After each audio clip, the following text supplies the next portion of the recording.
tanto ruido confunde. ¿Qué o quién estará detrás? ¿Te atreves a abrir?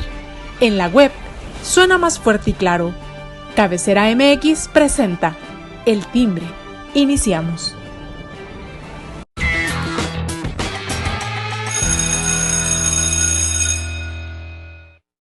¿Qué tal, amigos? Muy buen miércoles. Me da mucho gusto saludarlos hoy miércoles en donde pues la humareda aquí en Guadalajara y el olor a quemado se siente, huele y además molesta.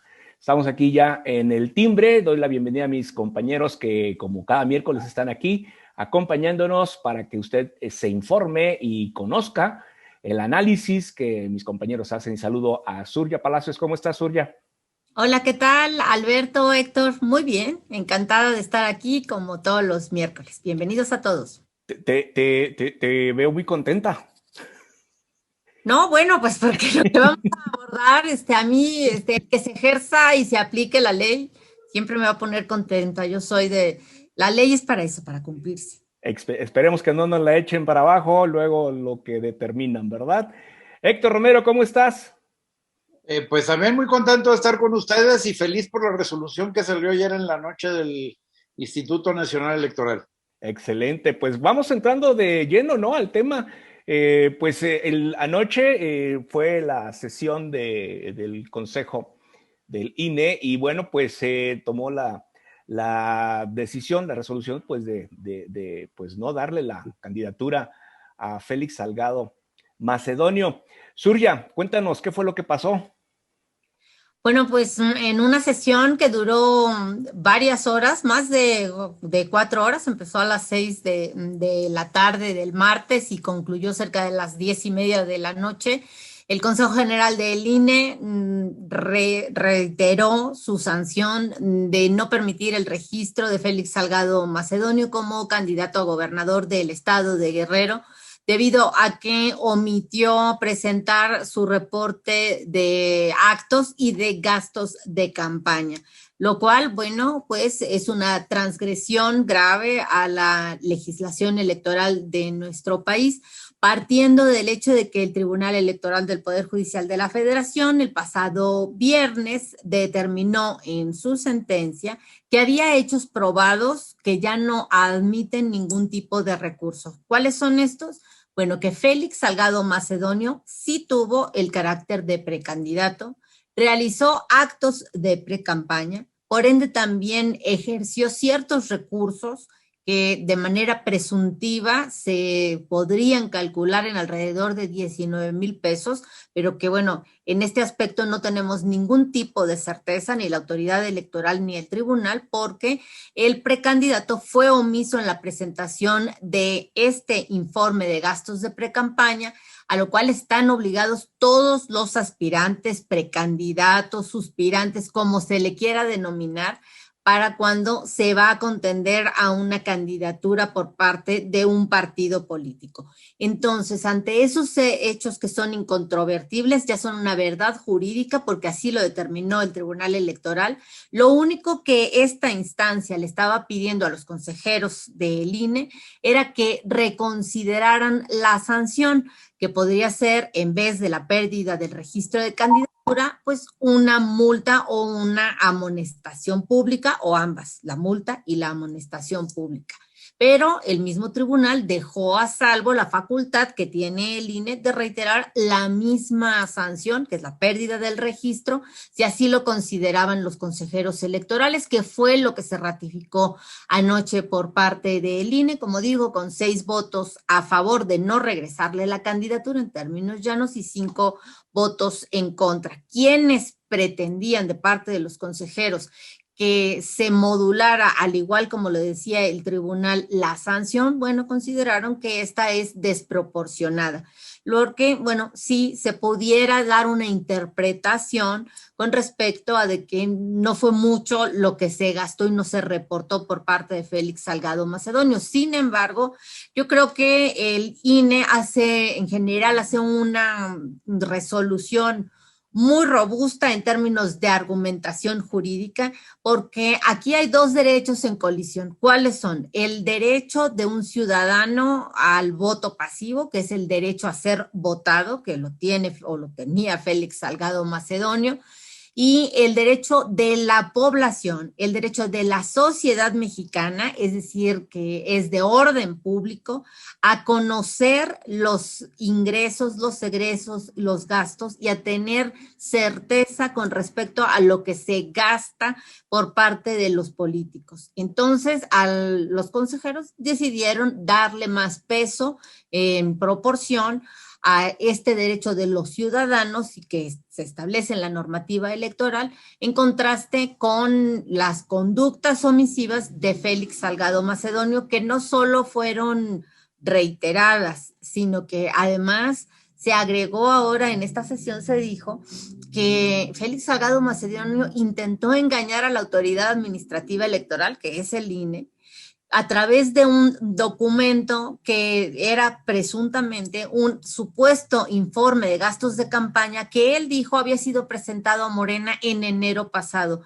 cuando la Unidad Técnica de Fiscalización del INE pudo probar que ese documento era falso, nunca se presentó en Morena. Por ende, es una conducta no solo omisiva, sino contumaz en cuanto al incumplimiento de la Ley General de Instituciones y Procedimientos Electorales, por lo cual, bueno, a mí me parece muy bien de parte del INE que se haya reiterado esta sanción. Es cierto, las instancias jurisdiccionales siguen ahí, Morena y Félix Salgado Macedonio pueden volver a impugnar esta decisión del INE ante el Tribunal Electoral, que seguramente le regresará la candidatura al guerrerense. Héctor, ¿arderá Troya con todo esto? Mira, yo no lo dudo, pero yo creo que el presidente también ya evaluó que no le está beneficiando electoralmente esta posición tan agresiva de sus gentes de Guerrero y su líder de su partido. Yo no dudo que vayan a hacer mitotes, manifestaciones, etcétera, etcétera, pero a mí me llama mucho la atención que hizo el toro autonombrado toro, que yo creo que ahorita ya quedó con los cuernos enterrados en el suelo. Desde anoche debe estar, ya de estar borrachos ahí en su campamento que tienen, ahogando las penas. Desde anoche deben haberlo hecho, pero el tema es muy sencillo. Él mismo ya declaró que, y no importaba el tipo de resolución que saliera, él se iba a regresar a Guerrero. Esto quiere decir que ya le hablaron por teléfono porque se estaba excediendo. Eso de haber amenazado a los consejeros, que aunque luego se quiso retractar, pues ya no le funcionaba. Pero aquí hay que manifestar una cosa muy importante, señores. O sea, no es el hecho de que, es que se le olvidó rendir cuentas. Trataron de engañar a la autoridad, trataron de decir que no eran candidatos.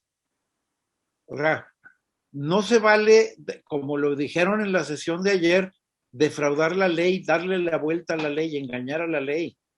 A ver, el señor era precandidato, pues tenía que informar lo que había gastado.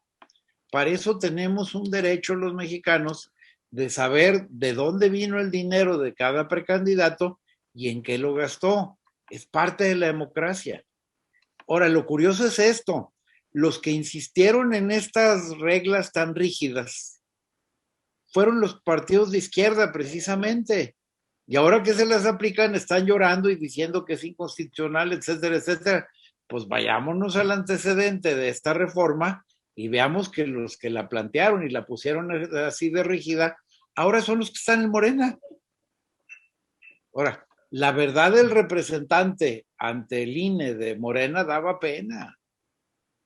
Pero no se vale que traten de atacar a los consejeros que abran parte de esta situación cuando trata ridículamente, vamos, ¿para qué tratar de engañar si las cosas son muy transparentes y todo se conoce y todo se sabe? Entonces, por eso la resolución, y lo dejo en las palabras de una de las del proyecto, pero luego que insistió mucho una de las consejeras, fue que efectivamente, de acuerdo a la resolutivo del Tribunal Electoral, había que ponderar qué era más importante, el derecho individual a ser votado o el derecho a ser informado, y que violando una cosa nos llevaba a la otra. Entonces, resulta en la sentencia, dice que resulta de mayor interés ponderar la certeza y transparencia en la rendición de cuentas que el derecho individual a ser votado, por aquello que trataran de protegerse, alegando que tenían que utilizar la interpretación más adecuada a la persona. Sí, pero aquí no hay una norma de interpretación, porque hay una de jerarquía más importante, que es la certeza y transparencia, que los señores se negaron mintiendo, y lo vemos en todos los candidatos de Morena. Aquí tenemos un doctor ahí por Guadalajara que debería estar inhabilitado, Lomelí. Y resulta, qué casualidad, que la Secretaría de la Función Pública se equivoca de ley. No se equivocó de ley, le aplicaron una ley equivocada a propósito. ¿Por qué? Porque el avión, es el dueño del avión en el que durante toda la campaña viajó el presidente, muchos viajes, ya lo tenemos documentado. No nos han querido dar las bitácoras, pero ya cuando menos sabemos de algunos viajes que le prestaron el avión del presidente, aunque digan que viajaba en su Nissan y no se movía.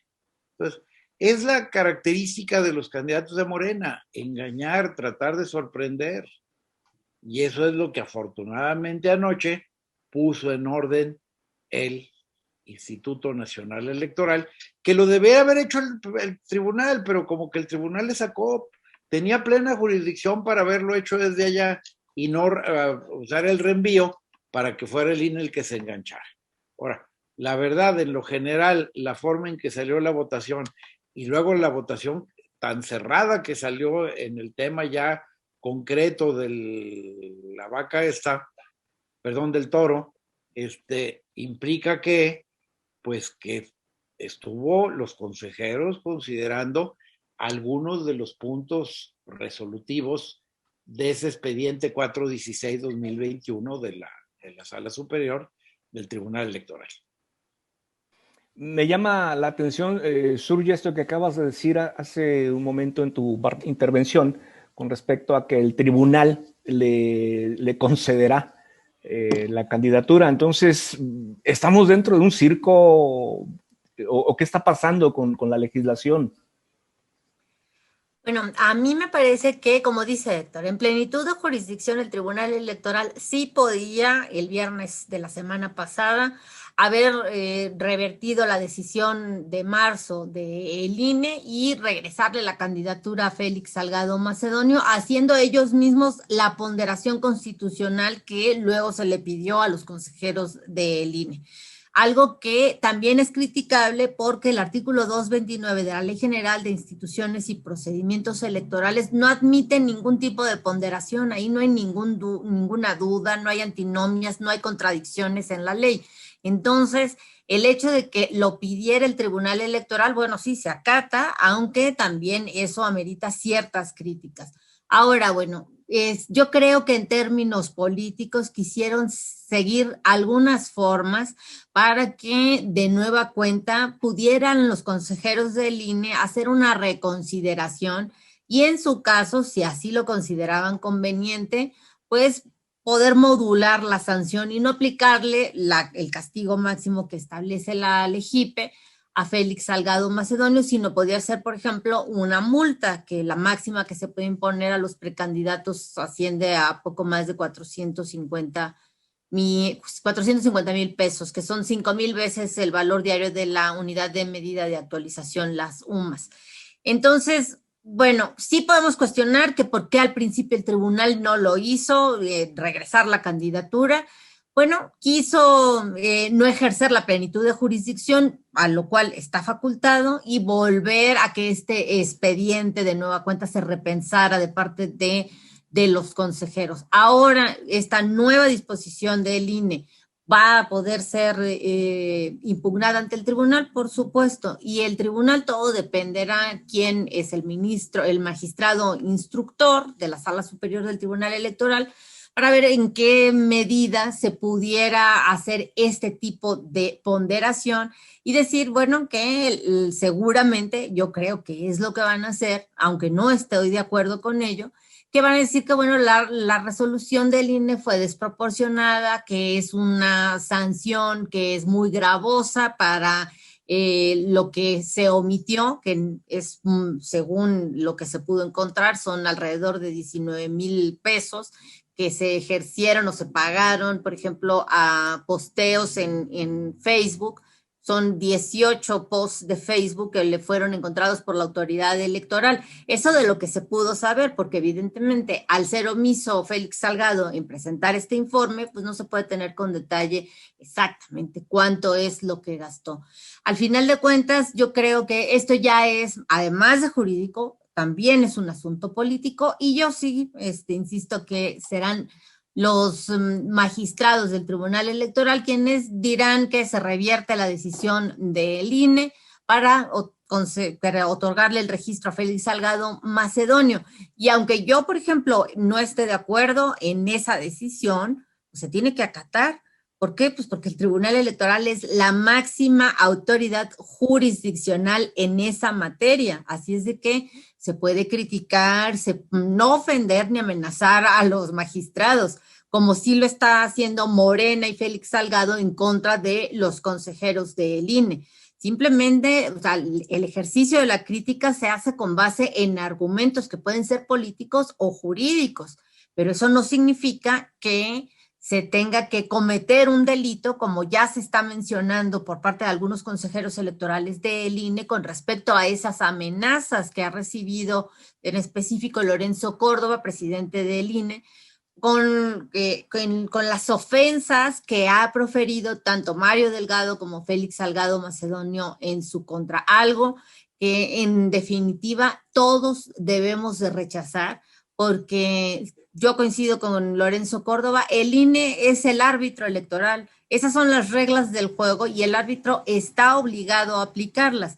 Si no te gustan, bueno, pues esas normas o esas determinaciones las impugnas ante el Tribunal Electoral y tienes que acatar cada una de las resoluciones en cada una de las etapas del procedimiento electoral. Hacer lo contrario es pretender que esto sea una selva, pretender que tengamos una sociedad y un sistema político electoral que se acerca mucho a las dictaduras y a los regímenes autoritarios y no a lo que debería de ser una democracia. Pues de ser así, si el tribunal, bueno, confiere la candidatura a Félix Salgado, entonces estaría haciéndole el caldo gordo al presidente, ¿no, Héctor? Mira, yo creo que el presidente, este ataque no es nuevo y todo este show que arman con lo de Félix Salgado y el de Michoacán y todo, no es algo nuevo, ya son reiterados los ataques desde hace meses al INE. Me queda claro, ya traen terror, van a perder la mayoría en la Cámara y es lo que les preocupa. Pero contradiciendo un poquito lo que dice Zuria, hay un tema que a mí me llama mucho la atención en la sentencia, que hay 2 puntos en los que el tribunal fue contundente porque le dijo: a efecto de realizar lo anterior, el INE debe partir de las siguientes premisas, y son 2 premisas básicas para mandar a volar al toro. Los aspirantes de Morena en Guerrero sujetos a esta controversia son material y formalmente precandidatos, punto. Al ser precandidatos tenías que rendir cuentas. Y luego todavía les dice, en el caso no hubo presentación extemporánea. No, lo que hicieron los de Morena fue la no presentación del informe. Si junto a esos 2 supuestos, con el artículo tan grave que tiene la sanción de no presentaste el informe, aplico la legalidad, estaba en la ley, se aplicó la ley y tuvo la razón el INE. Por eso, aunque lo regresaran al tribunal, quisiera yo que, aunque tengan un presidente de tribunal maiciado desde Morena, pues dudo que puedan darle la vuelta a esta resolución, porque fue precisamente cumpliendo los propios lineamientos que dio el tribunal para que rindiera la sentencia final, le diera la estocada. ¿Cómo se llama cuando le ponen la puya aquí al toro? Los toros. Esa estocada. El descabelle. El descabelle. Le dejaron el descabelle del toro a los del INE y no lo quisieron hacer en el tribunal. Pero vamos, la democracia ganó, México ganó y estamos entendiendo el tipo de delincuentes que tiene Morena a nivel nacional. Surya, ¿cómo ves al presidente entonces? No cesará, desde luego, ¿verdad? No va a cesar. No, muy mal, y además porque yo lo dije el año pasado, hace meses que lo dije, que si los resultados de las próximas elecciones del 6 de junio le eran adversos al presidente, él no iba a reconocer los resultados, y ahora lo está demostrando. Él, al atacar al árbitro electoral, al Instituto Nacional Electoral, al decir que no confía en él, al afirmar que es este instituto el que cometió fraude, lo cual no es cierto, o sea, eso ya es historia pasada, además es verdad jurídica que no le cometieron ningún fraude, o al menos él no pudo demostrarlo en tribunales, ¿no? Así es de que se debe de acatar lo que en su momento se determinó, de que no hubo fraude electoral en el 2006, y a pesar de eso, él lo sigue reiterando para atacar al árbitro electoral. Pues es evidente lo que yo ya dije hace meses, que el presidente López Obrador no va a aceptar los resultados electorales si pierde la mayoría en la Cámara de Diputados, y va a decir que el Instituto Nacional Electoral le hizo fraude. O sea, ojalá me equivoque, ojalá que después del 6 de junio me puedan decir, te equivocaste, estabas pensando muy mal de López Obrador. Pero quienes lo hemos conocido desde hace años, desde incluso cuando era candidato apenas a ser jefe de gobierno de la Ciudad de México, sabemos que él es una persona profundamente autoritaria, es muy antidemocrático, que no acepta ningún tipo de argumentación, y para él sus falacias, sus creencias son lo que debe de prevalecer. Lamentablemente ahora fueron muchos millones los que le dieron el voto y lo llevaron a la presidencia, a pesar de la advertencia de muchos otros, de que lo conocemos, de que nuestra democracia se ha puesto en riesgo y en serio peligro con esta administración, y lo estamos viendo todos los días, un día sí y un día no. Desde el púlpito de las mañaneras, el presidente ataca a la autoridad electoral, cuando lo que debe de hacer como jefe de Estado que es defender la institucionalidad, nuestro Estado constitucional de derecho, cumplir y hacer cumplir la Carta Magna, porque ese es su compromiso primigenio al ser jefe de gobierno y jefe de Estado al mismo tiempo.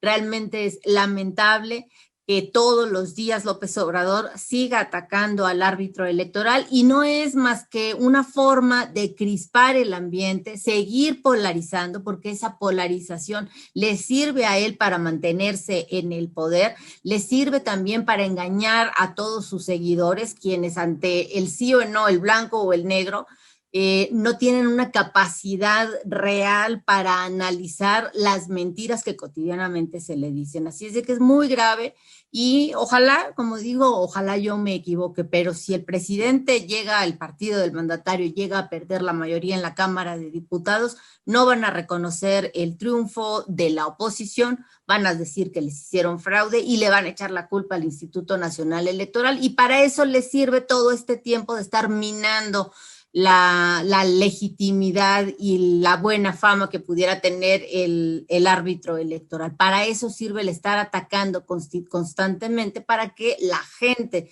que ve todos los días la conferencia matutina del mandatario, pues se ponga a dudar con respecto a la labor legal y constitucional que realiza desde hace muchísimos años el primero Instituto Federal Electoral, hoy Instituto Nacional Electoral, que es un instituto ciudadano, que es el que nos hemos dado en esta democracia incipiente en nuestro país, para que el partido hegemónico que entonces regía en México, que era el Revolucionario Institucional, sacara las manos de las elecciones y dejara de hacer ahí sí fraudes.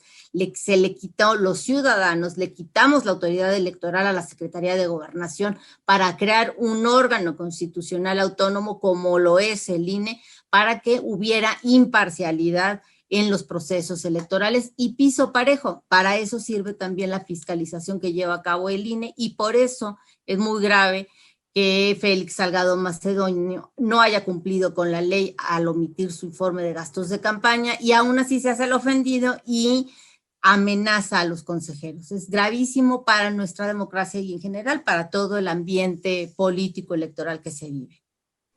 Pues estaremos pendientes de todo lo que acontezca con respecto a este tema y la reacción que tendrá Félix Salgado Macedonio en Guerrero. Ya también amenazó que no habría elecciones si no le daban la candidatura. Pero bueno, vamos a seguir.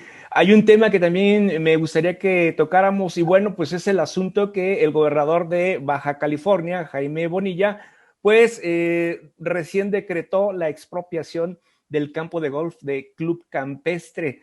Híjole, un asunto que pues afecta y pues vulnera la certidumbre jurídica y no respeta la propiedad privada, ¿no, Héctor? Bueno, hay que aclarar que todavía no expropió. El decreto es nada más la declaratoria de utilidad pública del fraccionamiento, bueno, de un terreno ubicado en el fraccionamiento Agua Caliente, en una de las zonas más popis, fifís, como dijera tu presidente, de la ciudad de Tijuana, y teóricamente lo expropia, lo va a tratar de expropiar para llevar a cabo la construcción de un complejo interactivo campestre. O sea, el problema es otra vez, nos está poniendo el ejemplo Morena de lo que piensan hacer en todo el país. Van a empezar a expropiar propiedades para el efecto de crear sus unidades habitacionales. Imagínate aquí que expropiaran el country club, el campo de golf, para llenarlo de palomeras ahí de vivienda de tercer nivel. Creo que sería muy triste, sería muy penoso. Y esto, el problema no nada más es a nivel nacional.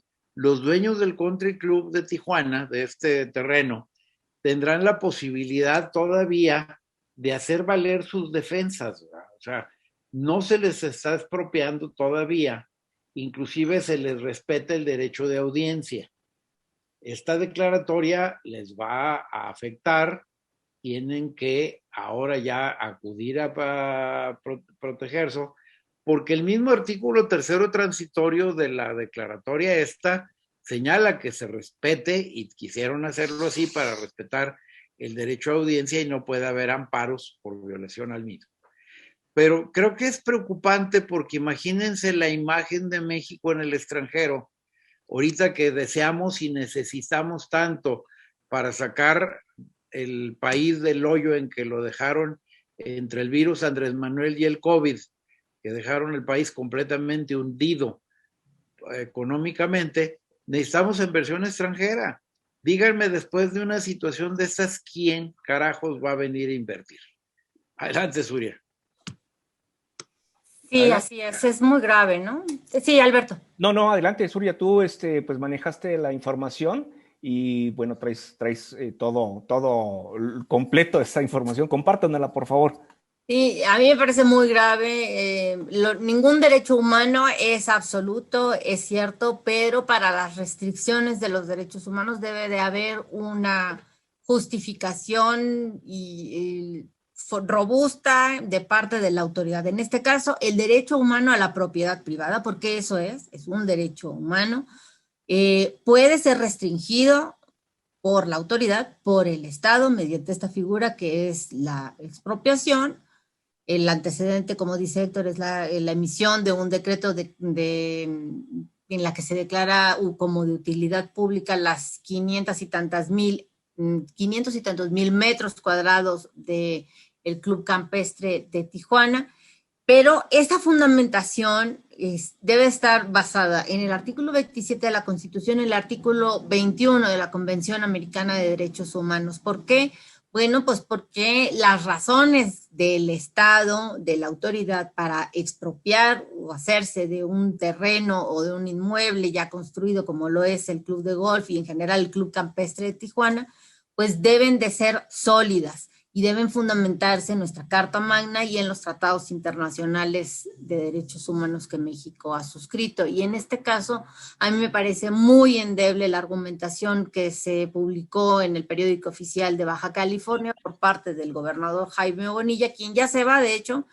Jaime Bonilla es el mismo morenista que quiso quedarse 5 años en la gubernatura cuando fue electo para 2, lo cual fue ratificado por la Suprema Corte de Justicia de la Nación y le dijo que sus intenciones de quedarse en el poder 5 años eran inconstitucionales. En este caso me parece muy grave para la seguridad jurídica, para las inversiones en general, porque se argumenta que por cuestiones de salud y fomento de los derechos humanos de la población de Tijuana y de los bajacalifornianos en general, se está pretendiendo esta expropiación. Pues, y también se dice, por ejemplo, que al club de golf acceden muy pocas personas y sin embargo al expropiarlo, pues se va a hacer un parque público y muchas más personas van a poder gozar de esas instalaciones. Bueno, con ese argumento, si tú tienes una casa un poquito pues grande y tú vives solo o con tu pareja o viven pocas personas ahí, entonces van a poder decirte el día de mañana, pues son muy pocos los en tu casa los que disfrutan tu casa. Vamos a expropiártela como lo hicieron en Cuba, como lo han hecho en Venezuela y lo hicieron en todos los regímenes dictatoriales. Vamos a expropiarla para que sean más personas las que puedan vivir y disfrutar de tu casa. O sea, realmente es inaudito que se esté realizando esto. A mí me parece muy grave. Y por cierto, ya hay una suspensión porque esta amenaza de la expropiación viene verbalmente de parte de Jaime Bonilla desde enero pasado, y en marzo los propietarios del Club Campestre, que es una sociedad civil, a través de su apoderado legal promovieron un amparo. Ya está la suspensión provisional y justo este miércoles se define por parte del juzgado de distrito la suspensión definitiva. Vamos a ver si se da o no esta, para que al final de cuentas las cosas permanezcan como están y todo al final de cuentas se resuelva la conclusión del amparo. Pero en general sí, me parece muy grave para nuestro régimen jurídico que se esté atentando en contra de la propiedad privada. Pues es otro tema que también preocupa y ocupa, informativamente hablando, porque esto sentaría un precedente en el gobierno de la 4T para todo el país.